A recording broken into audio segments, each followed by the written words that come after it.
नमस्कार मित्रों। जब कर्ण ने श्री कृष्ण से पूछा मेरा क्या दोष था, जरूर जानिए। कर्ण ने कृष्ण से पूछा, मेरा जन्म होते ही मेरी माँ ने मुझे त्याग दिया, क्या अवध संतान होना मेरा दोष था? द्रोणाचार्य ने मुझे सिखाया नहीं, क्योंकि क्षत्रिय पुत्र नहीं था।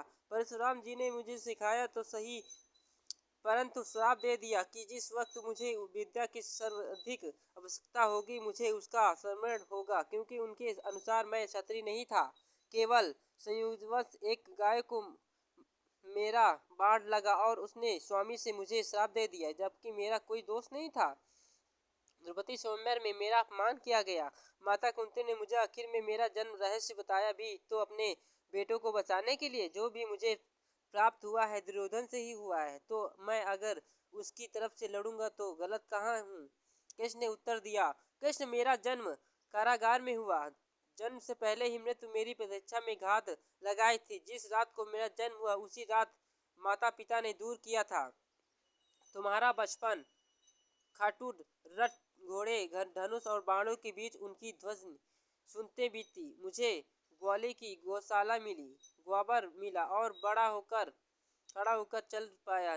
उसके पहले ही कड़ी प्राणघातक हमले झेलने पड़े। कोई सेना नहीं, कोई शिक्षा नहीं, लोगों से ताने की मिली तो उनकी समस्याओं का कारण मैं हूँ। जिन्होंने गुरु जब तुम्हें शौर्य की तारीफ करते थे तो मुझे उस उम्र कोई शिक्षा नहीं मिली थी। जब मैं 16 वर्ष का हुआ तब कहीं जाकर ऋषि संदिग्ध के गुरुकुल पहुंचा। तुम अपनी पसंद की कन्या से विवाह कर सके। जिस कन्या से मैंने प्रेम किया था मुझे नहीं मिली और जिससे विवाह करने पड़े जिन्हें चाहता था। ये उनके मेरे राक्षसों के बीच बचाना था।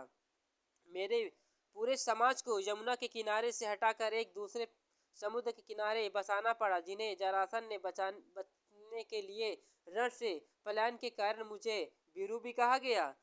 अगर दुर्योधन युद्ध जीतता तो मुझे बहुत श्रेय मिलेगा, धर्मराज और जीतता है तो मुझे क्या मिलेगा? मुझे केवल युद्ध और युद्ध से निर्णय हुई समस्याओं के लिए दोषी दिया जाएगा। कई बात स्मरण के रहे, कर्ण हर किसी की जिंदगी में चुनौतियां देती हैं, जिंदगी किसी भी साथ अन्य नहीं करती। दुर्योधन ने अन्याय का सामना किया तो वह युधिष्ठिर भी अन्याय भुगता है, लेकिन सत्य धर्म क्या है ये तुम जानते हो। कोई बात नहीं, अगर कितना ही अपमान हो तो हमारा अधिकार है वो हमें ना मिल पाए। महत्व बात का है तुम उस समय उस संकट का सामना कैसे करते हो। रोना धोना बंद करो। कर्ण, जिंदगी न्याय नहीं करती, इसका मतलब ये नहीं होता कि तुम्हें अधर्म के पक्ष पर चलने की अनुमति